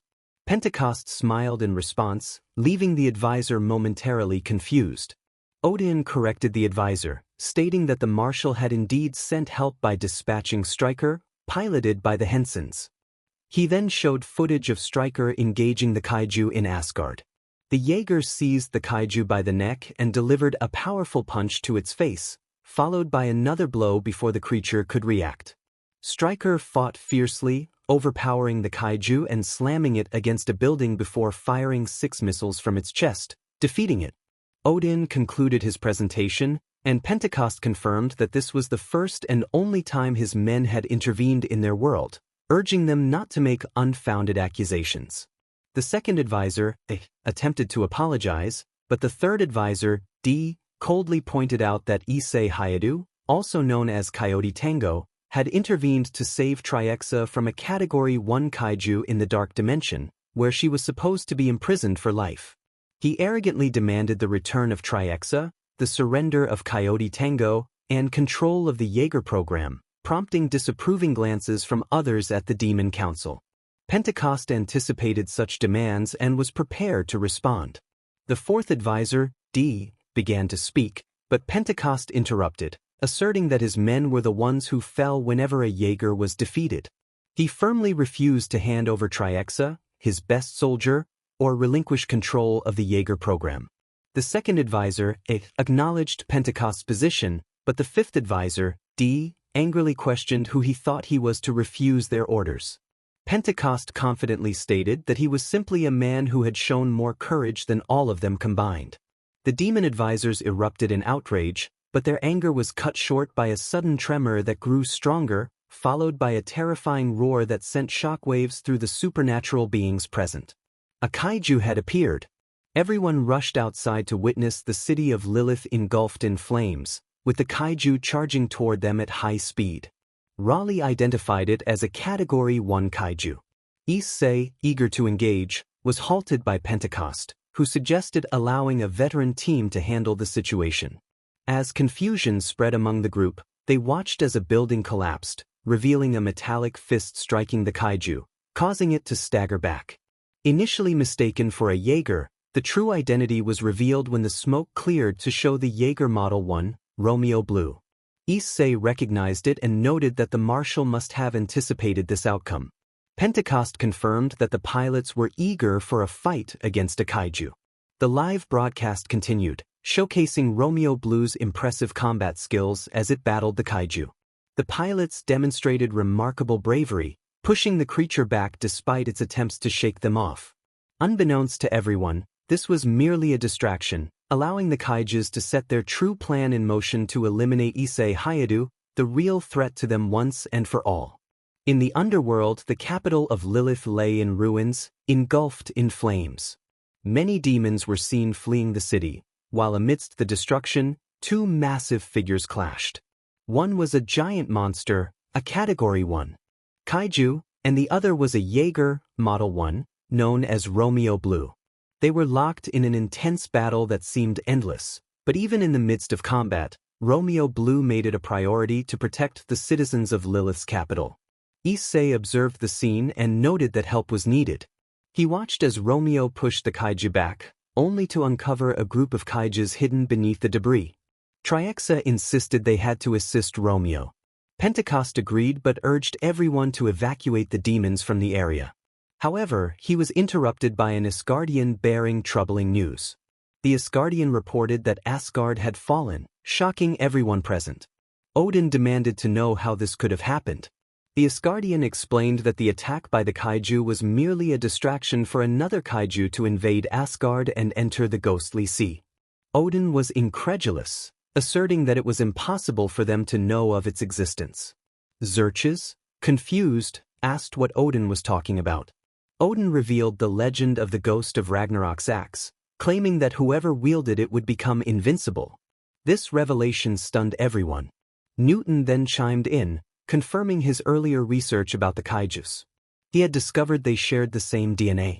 Michael questioned the relevance of this information, to which Newton suggested they were clones. He explained that if they were clones, someone must be controlling them, meaning they lacked instincts and attacked only on orders. Geisler dismissed the idea as impossible, but Newton pressed on, questioning how they knew about the axe and where to find it. He warned that if they obtained it, their masters would use that power to create even more powerful kaijus, leaving them defenseless. Pentecost decided they needed to act quickly. He ordered Issei to go to Asgard, find the axe, and prevent it from falling into the wrong hands. Issei acknowledged the order, and Jaeger insisted on accompanying him. However, Pentecost insisted she stay to help evacuate the civilians. Issei reassured Jaeger, telling her not to worry. He shared a brief moment with her, which made the other girls envious. Hitomi expressed concern about Issei going alone, while Juro and Raleigh echoed her worries. Raleigh defended Issei's strength, asserting that he was the strongest among them. Herc urged Issei to leave without delay. Issei asked Rosways if she could take him to Asgard, receiving a nod in response. Pentecost reminded Issei to secure the axe before the enemy could. Meanwhile, Issei and Rosways arrived at what remained of Asgard. The once great Golden City was now a pile of rubble, with a few warriors and valkyries trying to assist the trapped townsfolk. They could see massive footprints of a kaiju heading toward the sea. Issei felt sympathy for the people as he watched the warriors and valkyries help their own. Rosways vowed to take down the monster responsible for the destruction. Issei noted the direction of the ghostly sea and began to sharpen his focus on the kaiju's trail. Rosways warned him about the dangers of the ghostly sea, explaining that it could exploit one's deepest fears. She mentioned that those who crossed it would face the fearsome Lost Fell, the guardian of the axe. Issei, however, believed that for a kaiju, it would merely be child's play. Rosways added that the axe could choose its wielder, who must prove worthy of its power. Issei understood the stakes but refused to let a kaiju seize such a powerful weapon. He approached the shoreline, telling Rosways to stay behind with her people, as they needed her more than he did. Rosways protested, worried about Issei's safety. Issei reassured her, sharing a saying from the Shatterdome that he hoped she would remember.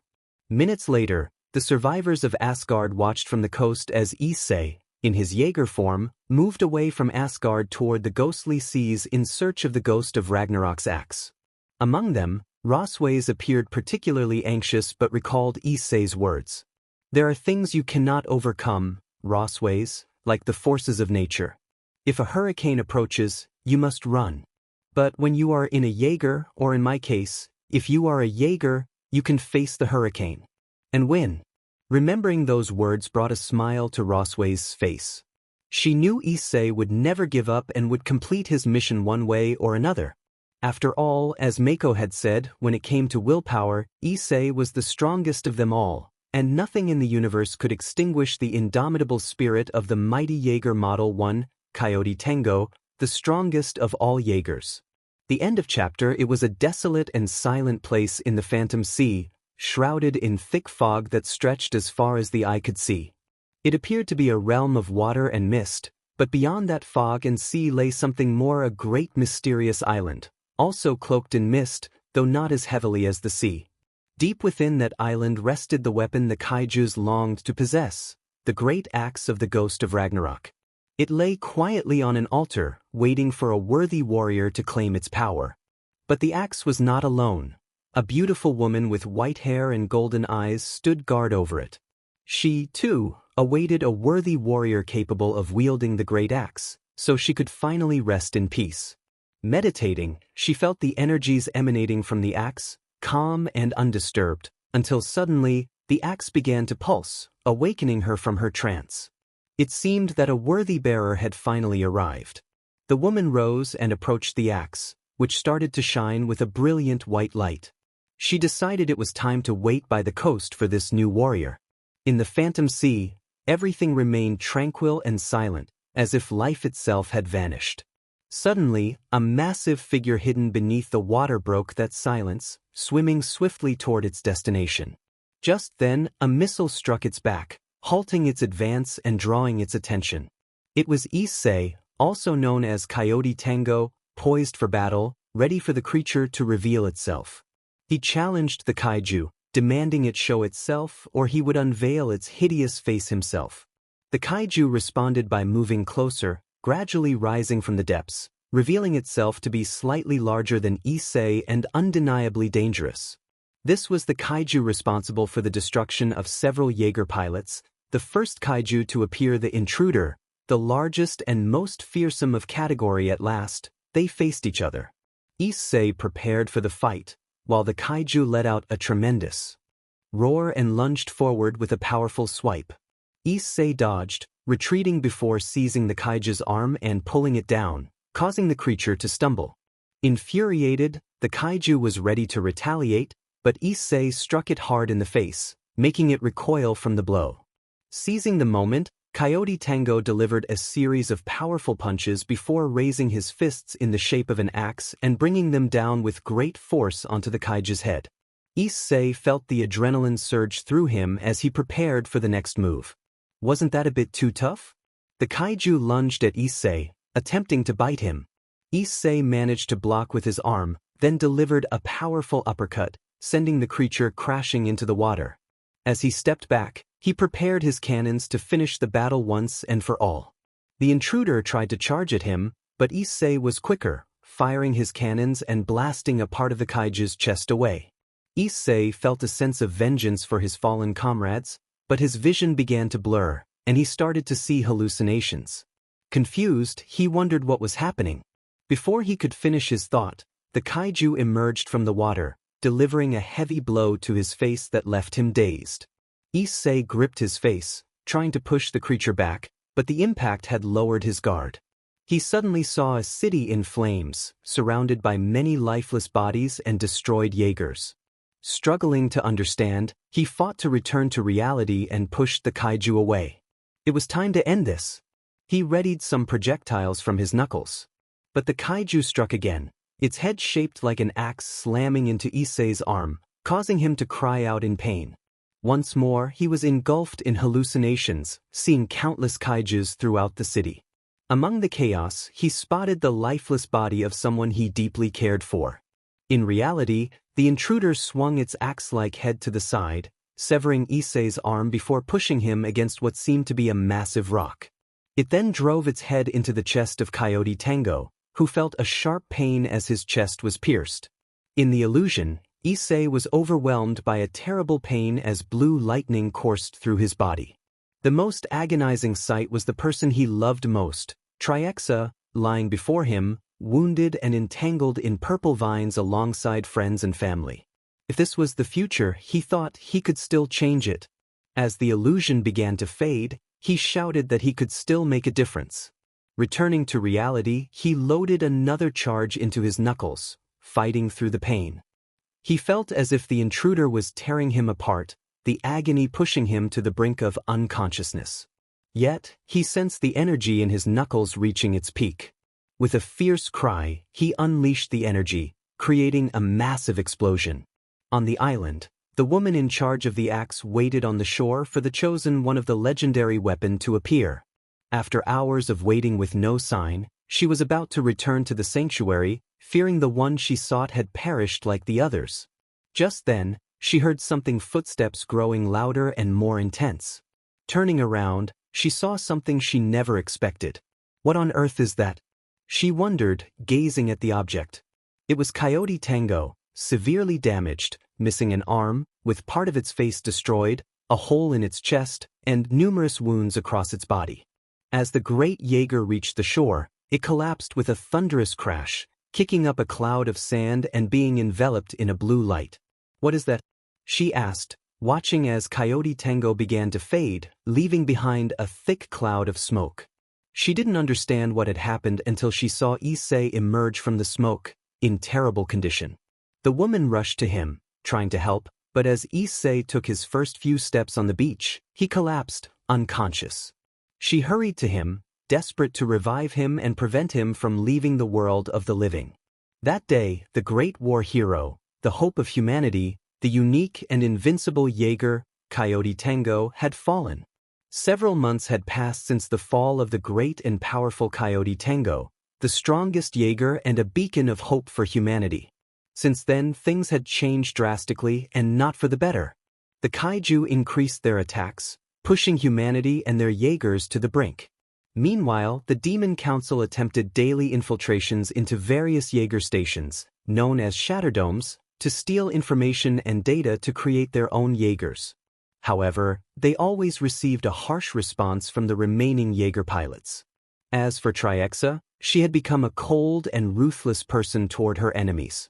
Yet, when no one was watching, she would break down in tears, always wondering where her beloved was and blaming herself for not insisting more to accompany him. Her companions and friends tried to support her, but it was as if Issei was a fundamental part of the great dragon's life.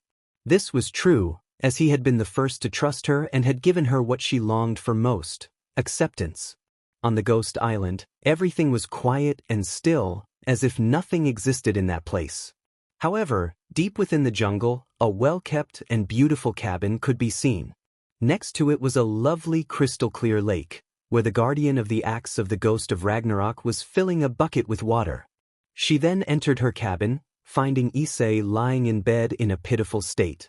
He was missing an arm, a large scar marred his face, and he had significant wounds across his torso. The guardian was surprised that he had managed to reach this place in such condition. As she soaked a cloth to clean his wounds, Issei suddenly awoke, gripping her arm tightly. He struggled to endure the pain of his injuries while demanding to know who she was and where he was.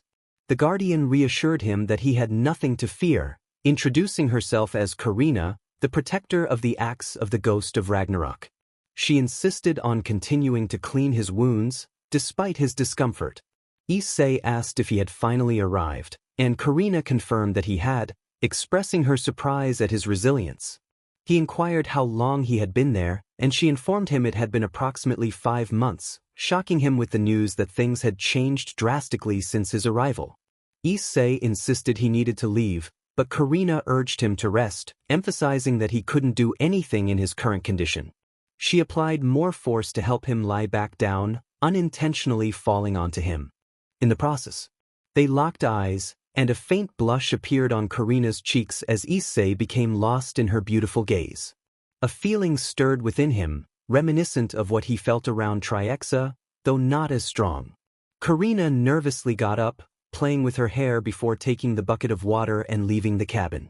Once outside, she leaned against the wall, sitting on the ground while holding her chest, feeling her heart race. She sighed and looked up at the sky, pondering the strange emotions she had just experienced. As she walked into the jungle to gather food, she continued to feel that unfamiliar sensation.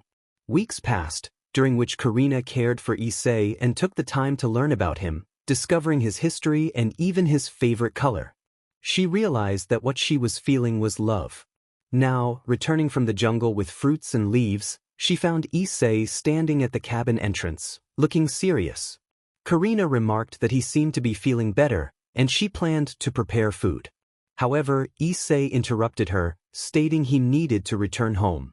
Karina, sounding sad, whispered that she didn't want him to leave. As tears streamed down her face, she exclaimed that she didn't want to be left alone.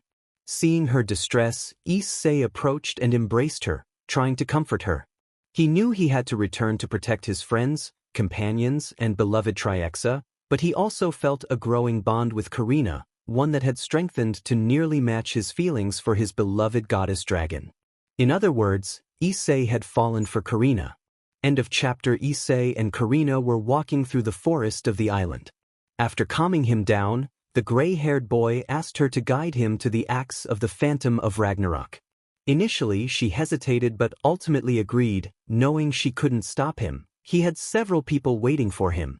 Without further delay, she began to lead him through the woods until they reached an ancient stone path adorned with Nordic statues and runes that glowed brightly, leading to a cave shimmering in a celestial blue with hints of dark blue. Karina informed him that what he sought was inside that cave, but she stopped him before he could enter. She warned him that there was more than just the axe within. Issei, upon hearing her words, realized that obtaining the weapon would be far from easy, especially in his current state. Nevertheless, he steeled himself, summoning what remained of his armor, his right arm, part of his chest plate, most of his helmet, some sections of his left leg, and one of his back cannons still operational. With determination, he stepped into the cave while Karina watched as the great coyote Tango disappeared into the darkness. Inside the cave, Issei walked through the shadows, trying to illuminate his path with the few flashlights he had. He saw nothing unusual for a cave until a bright flash caught his attention. He followed it, noticing the ground transition from dirt and grass to intricately carved stone, matching the walls. Suddenly, he heard a strange noise behind him and turned to see nothing, so he continued on his way, unaware that a large figure was watching him from the shadows. As he rounded a corner, he stumbled upon something he never expected: ancient ruins. Issei ventured deeper among the ruins, observing how the walls depicted a story. On one wall, he saw an image of what appeared to be a Jaeger wielding a massive axe, but beside it was an image hidden beneath an old cloth. He pulled it away, revealing a fearsome beast adorned with blue accents and strange symbols, suggesting it was a terrifying kaiju. Confused, he wondered if he was witnessing the past or the present. Just then, a blue glow appeared behind him, drawing his attention. He turned to find the axe, surrounded by blue flames that emitted small sparks. Realizing that this was the axe of the Phantom of Ragnarok, he approached it. However, before he could touch it, a powerful blow sent him crashing against a wall, which collapsed on top of him. As he struggled to free himself from the debris, another strike hit him with even greater force, slamming him against a pillar and shattering his helmet, revealing a bloodied forehead. He turned to face his attacker, a massive creature made of rock. Issei thought it had to be a joke as he got back on his feet. The monster declared him unworthy and struck him in the chest, sending him flying once more. Issei gasped, feeling the impact more than he had anticipated. The creature repeated its claim of his unworthiness, attempting to crush him with its fist. But Issei managed to dodge the blow, quickly rising and delivering a punch to the creature's face with all his strength, causing it pain while breaking a small part of its rocky visage. He barely managed to land quick strikes on the creature's body while evading its erratic attacks until the monster landed a decisive blow to his face, sending him flying far away. Issei stood up, realizing that this would be much harder than fighting a kaiju. The monster seized him by the neck, lifting him off the ground before slamming him back down, still holding on tightly. Issei, struggling, questioned the creature's repetitive taunt, wondering if it could say anything else. Issei launched a cable from his arm to the ceiling, using it to propel himself and land a kick to the beast's abdomen. He spun in the air, firing another cable to the ground and pulling with all his strength, causing the creature to crash down, still pinned beneath him. They fell through a series of chambers, descending rapidly. As Issei prepared to strike the beast, it retaliated with a powerful blow that sent him crashing into a wall, breaking through it. He quickly regained his footing and charged at the creature, climbing onto its back and delivering punches to its head. However, the beast seized his face and hurled him upward, causing him to collide with the ceiling. It then kicked him hard in the side, sending him crashing to the ground. The beast lifted him onto its shoulder and leaped, plummeting downwards and breaking through multiple floors until they reached the last one. There, the creature pressed its foot onto Issei's chest, creating a small crater and forcing him to cough up blood, feeling the pain of his crushed bones. The monster declared that Issei was unworthy, grabbing him by the face and throwing him aside. Issei struggled to rise, his body battered and his armor stained with blood. Despite his injuries, a strange smile appeared on his face. The creature ignored this. As it approached him, in response, Issei raised his middle finger, not just as an insult but also revealing what appeared to be grenade pins. The beast glanced at his chest, noticing a gap where 3 grenades were lodged. They exploded, and Issei shielded himself from the blast. Peering through the smoke, Issei saw that the creature had been reduced to scattered stones on the floor. He let out a heavy sigh and began to search for a way to ascend the levels to reach the axe. Unbeknownst to him, the stones began to gather again, this time forming an even larger and more terrifying creature. End of chapter. And human world. Everything had been in chaos since the disappearance of the great Jaeger, the unique Model 1 Coyote Tango. People felt a profound emptiness in the world as the glimmer of hope he had provided faded away. The pilots and marshals of the Shatterdomes continued their search day after day, night after night. Raleigh, Mako, Pentekos, Herc, and Chuck tried to assist Triexa, who had become a cold and cruel being towards her enemies. However, when no one was watching, she would break down in tears, pleading for the return of her beloved. The situation worsened as kaiju attacks increased, destroying several Jaegers and leaving humanity in a precarious position. They took full advantage of Coyote Tango's disappearance, leading to the destruction of multiple Jaegers and Shatterdomes, leaving only 2 Jaegers to defend humanity, Gypsy Danger and Striker. They also had the support of Triexa and the other 2 dragon gods, Gran Rojo and Ophis. At that moment, they were preparing for battle, having detected multiple kaiju movements to the north of Japan, 5 in total, 3 of Category 3 and 2 of Category. These were the largest and heaviest they had ever encountered. Pentekos requested a report as he entered the command center. Tendo informed him that they believed the kaiju would reach the northern coast of Japan in approximately an hour. Pentekos inquired about the teams, and German confirmed that Gypsy and Striker were ready for action, as they watched the mentioned Jaegers being prepared by several helicopters. Pentekos then asked about Triexa, and Newt replied that she was already outside the base, waiting for the order to take flight. Pentekos wanted to know if they had any updates on their allies, and Tendo assured him that they were on their way. With a sigh, Pentekos urged everyone to pray to any god that would spare them from this situation, observing as his teams took position along the coast, awaiting the arrival of their opponents. He silently expressed how much they needed Issei, feeling his absence deeply. Meanwhile, in the ruins, Issei was struggling to climb each step, each one feeling like a torturous effort as he fought to walk properly. When he finally reached the area where the axe was located, a faint smile appeared on his face as he approached it, believing he was close to completing his mission. Suddenly, the ground began to tremble, and a massive stone creature emerged, even more terrifying and larger than the previous one. Frustrated, Issei thought it must be a joke. The monster quickly grabbed him, slamming him against the ground multiple times before tossing him aside like trash. It charged at him with furious roars, not giving him a chance to rise, leaving a trail of destruction in its wake.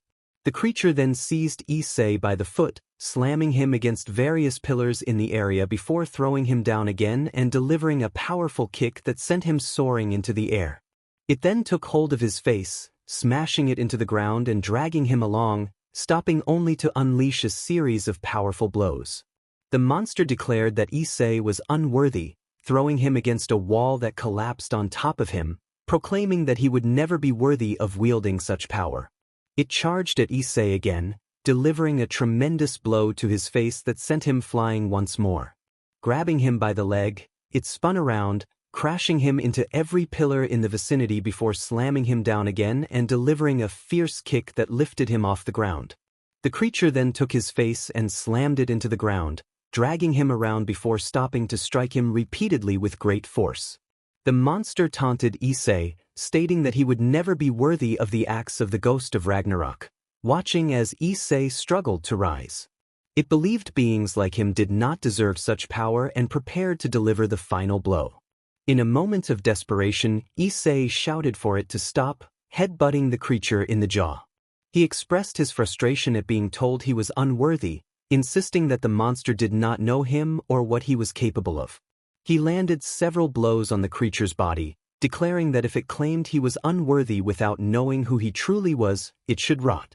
The monster halted Issei's attack effortlessly, causing him to fall to the ground, exhausted. Closing his eyes, he awaited his end, but as seconds passed, he opened them to see the monster gazing seriously at him before releasing him and stepping aside, revealing the axe. The monster acknowledged Issei's courage, stating he had completed the challenge.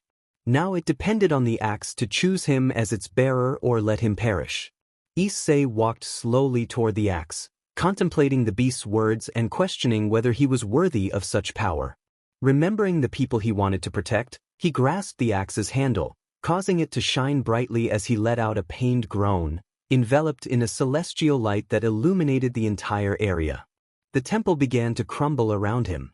Outside, Karina was deeply worried about what might happen, having not heard from Issei for a long time.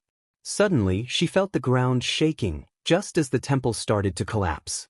An imposing figure began to emerge from within, signaling that Issei had finally achieved his goal and was ready to return home to save his companions and loved ones. The coast of Japan was in chaos, with numerous soldiers from both the human and supernatural realms lying on the ground, showing no signs of life. The leaders struggled to remain standing as they witnessed Ophis and Gran Rojo being battered like punching bags by two Category 3 kaijus. Meanwhile, Triexa, Gypsy, and Striker fought against the other three, but these kaijus were unlike any they had faced before. They were stronger, smarter, and worked together seamlessly. Whenever one was in trouble, the other would intervene, making the battle increasingly difficult.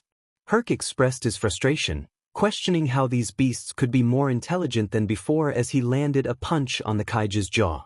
Chuck focused on finding an opening in their defenses while blocking a powerful strike from the monster. Raleigh warned Striker to be careful as one of the kaijus charged at him, knocking him off balance while the others continued to assault the dragon gods. Gypsy attempted to assist Striker, but another Category 3 kaiju grabbed him by the shoulder, spinning him around just in time to deliver a powerful uppercut. The Category 4 kaiju, engaged with Gypsy, approached from behind, trying to seize him, but Gypsy reacted quickly, firing his plasma cannon to push the creature back. Triexa struggled to keep her opponent at bay but noticed Gypsy and Striker in trouble. She tried to help but was caught by the tail of her adversary, who swung her around and sent her crashing near the leaders. As she attempted to rise, she was seized by the neck and slammed face-first into the ground before being thrown against a mountain. Xerxes observed the dire situation, doubting they would last another round as he watched Gypsy being overwhelmed and Striker still trying to regain his footing. Azazel lamented that even with the combined strength of the three gods, they couldn't stand against these beasts, noting Gran Rojo and Ophis lying on the ground while Triexa was being battered by the kaiju. Michael remarked that they could use a miracle at that moment, just as the ground began to tremble violently. The earth cracked, and the sea roiled as bolts of lightning struck the ground, creating small craters and forcing the land to split apart, releasing great bursts of fire. Odin commented that it seemed Michael had just invoked a miracle as a fissure opened between the kaijus and the two Jaegers along with Triexa. The kaijus had to retreat from the intense flames that erupted, and gradually, a massive figure began to rise from the depths of the rock, covered in lava that flowed slowly and ominously. The kaijus felt a heavy pressure and a thirst for blood in the air as metallic parts became visible, revealing the form of the entity emerging from the lava, determined to confront the five kaijus. Xerxes questioned what the enormous robot was, while Yasaka wondered if it was a Jaeger.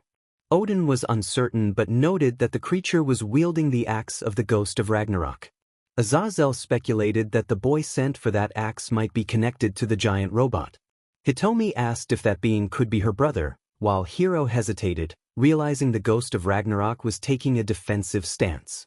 The kaijus roared loudly, attempting to intimidate the giant robot, which responded by charging at them. The kaijus mirrored its movement, and as the Jaeger closed in, it extended its arms, striking all 5 kaijus with the handle of its axe, sending them flying several meters away. Then, it began to spin the axe, gathering energy at its edge before slamming it into the ground, unleashing a powerful shockwave that lifted the kaijus into the air and caused them to crash down hard. Odin acknowledged that the boy had certainly achieved his goal by obtaining the axe, watching as the ghost of Ragnarok struck the ground repeatedly with the base of the weapon, challenging the kaijus to rise again. One of the Category 4 kaijus managed to get back up, intent on defeating the Jaeger. It lunged at the giant robot, only to be caught by the neck. The beast struggled desperately to free itself, but the Jaeger drove its axe into the ground before delivering a crushing blow to the kaiju's head, slamming it down and creating a brilliant blue flash that blinded everyone momentarily. When their vision returned, they saw the kaiju's head had exploded from the immense force and energy applied to it. Rias commented on the overwhelming display of power. Disgusting, he thought as he looked at the remains of the kaiju scattered on the ground. The other kaijus rose, visibly furious, letting out powerful roars that made the ghost of Ragnarok stand on guard as the kaijus surrounded him like a pack of predators closing in on their prey. All the kaijus charged at the ghost, who swung his axe, dispatching them with swift precision, leaving behind a momentary glow of celestial energy as the lifeless bodies of the kaijus fell around him. He raised his axe in victory, surprising the leaders, the dragon gods, and the pilots of the 2 Jaegers. Everyone watched as the strange Jaeger stood amidst the fallen kaiju he had just defeated. He then lowered his axe and began walking toward them, causing Gypsy, Striker, Gran Rojo and Ophis to brace themselves. Triexa eyed the towering Jaeger with uncertainty as he continued to approach until he stopped directly in front of her, locking eyes with her in a moment of intense connection. Chuck felt the uncomfortable atmosphere and remarked on how awkward the situation was. Hansen agreed, while Mako wondered if this Jaeger could truly be Issei. Raleigh suggested they would have to wait and see if the claims of the old, one-eyed pervert were true, prompting a chuckle from Azazel. Suddenly, a purple light enveloped Triexa, while a sky-blue glow with white accents surrounded the mysterious Jaeger. Both colossal figures began to shrink until they were the size of ordinary people, the intense lights fading to reveal Triexa in her human form, filled with disbelief and joy. The others were nearly identical to Triexa, as Issei stood before them, having undergone some changes. His hair now shone a brilliant silver, his eyes sparkled a bright blue, and his physique had grown considerably. Triexa rushed forward to embrace the now silver-haired Issei, tears of joy escaping her beautiful eyes. The supernatural beings and Jaeger pilots watched with smiles, relieved to see Triexa return to her former self, all thanks to the one who had given her hope against the great calamity they now faced. At the Shatterdome, everyone gathered, cheering for their savior who had returned after a long absence. Their odds had significantly improved with Issei's return, especially now that he wielded one of the most powerful weapons in the supernatural world, the axe of the ghost of Ragnarok, a weapon that could potentially end Ragnarok itself. The crowd fell silent when a familiar voice called out his name. Issei recognized the figure approaching him, someone he considered a father, who had given him a home and a family. The seriousness in his demeanor was unmistakable, and Issei stood tall before him as Pentekos, slightly larger, faced him. In all his years, Pentekos had never felt such joy at seeing someone. He spoke with seriousness before breaking into a smile and embracing Issei tightly, expressing his pride in the young man. However, he quickly reminded everyone that there was no time to celebrate. They had lost many Jaeger teams, and there was work to be done. He instructed them to reset the clock.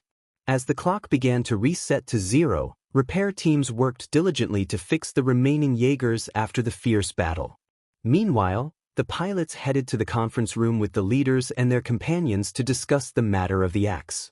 10 minutes later, in the meeting room, everyone was gathered, with Triexa remaining close to Issei. To his surprise, Queen Yokai Yasaka was present alongside Hansen, who had a cast on his arm, while Kunu played with Chuck's hair. Odin expressed his genuine surprise at Issei's success in obtaining the axe, while Issei recounted the difficulties he faced during the mission. Xerxes insisted they needed to secure the axe in a safe place, but Issei respectfully disagreed, asserting that they were the least qualified to protect such a powerful artifact. Serafal questioned his reasoning, only to see Issei reveal a serpent-shaped ring in his hand, which she recognized as hers.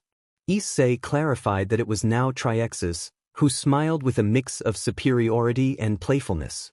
Serafal complained about everyone being mean to her, clinging to Sona's leg, while Sona reminded her that she was no longer a child to be acting in such a manner. Issei complained while shaking his leg to free himself from the weight.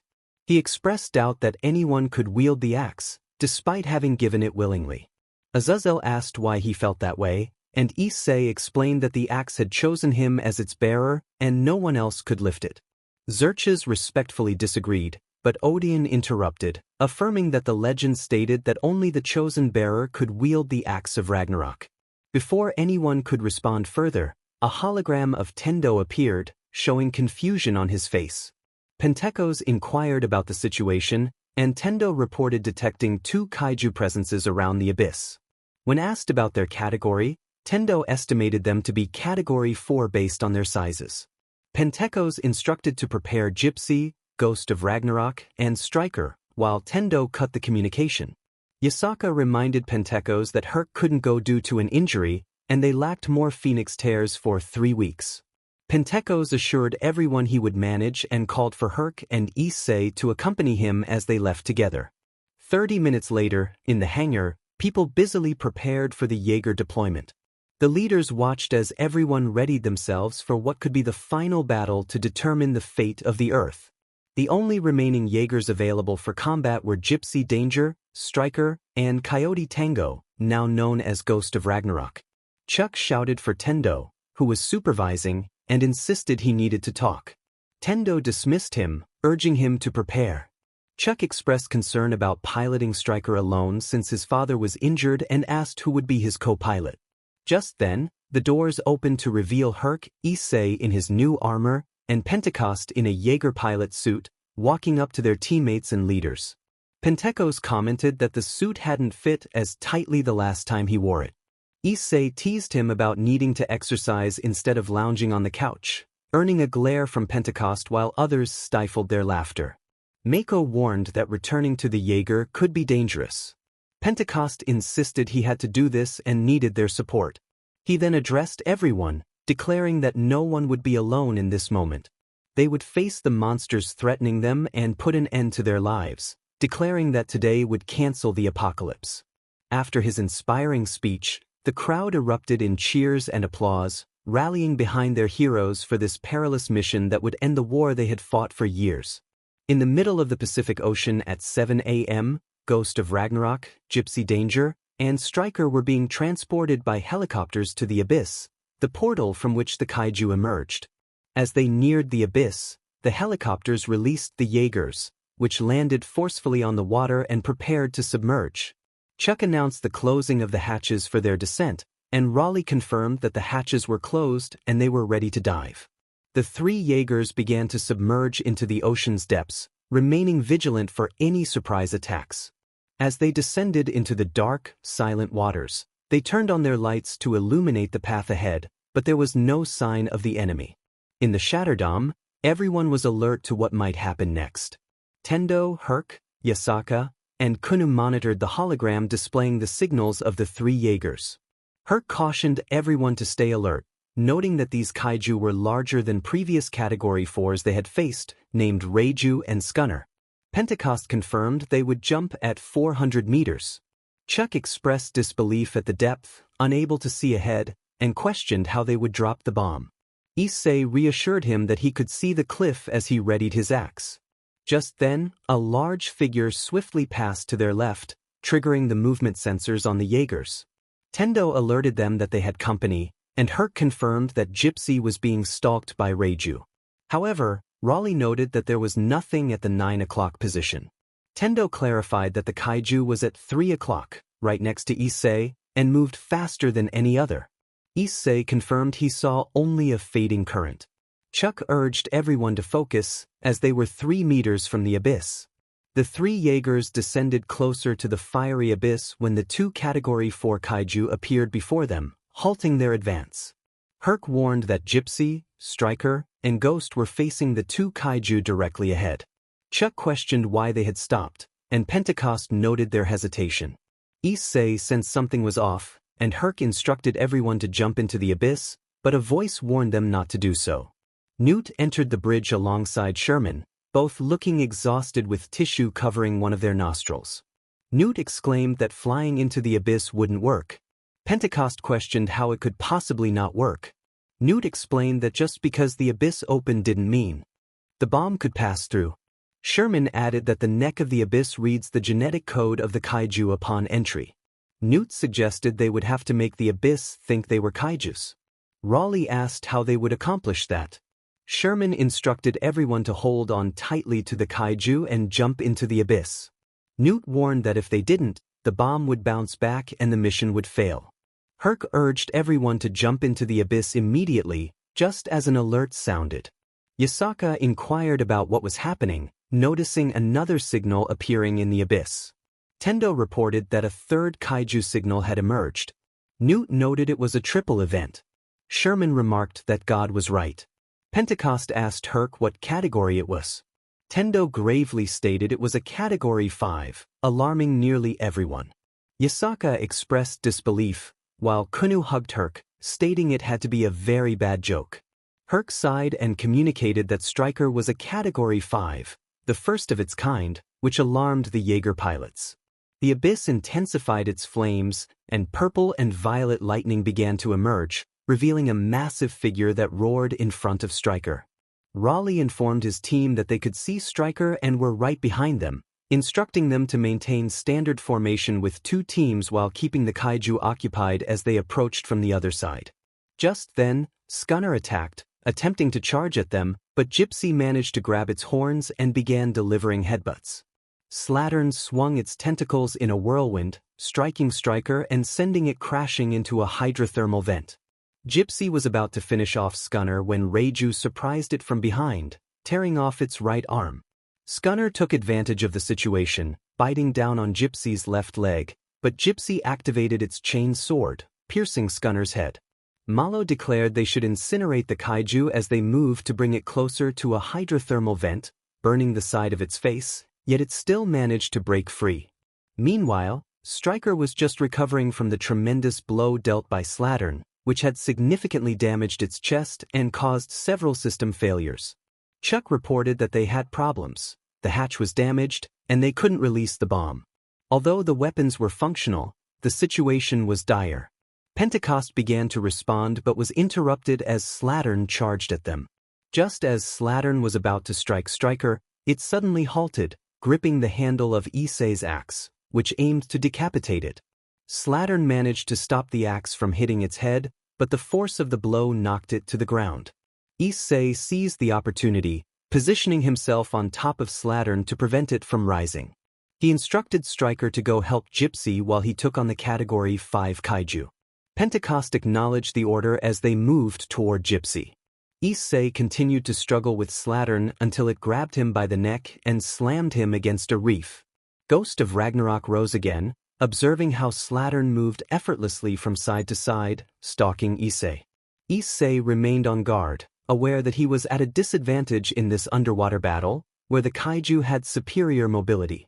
Issei thought to himself that at least this would be an interesting and fun challenge as he gradually shifted to the left, keeping an eye on the kaiju's movements. This battle would undoubtedly be one of the most difficult Issei would face, determining the fate of both the human and supernatural worlds.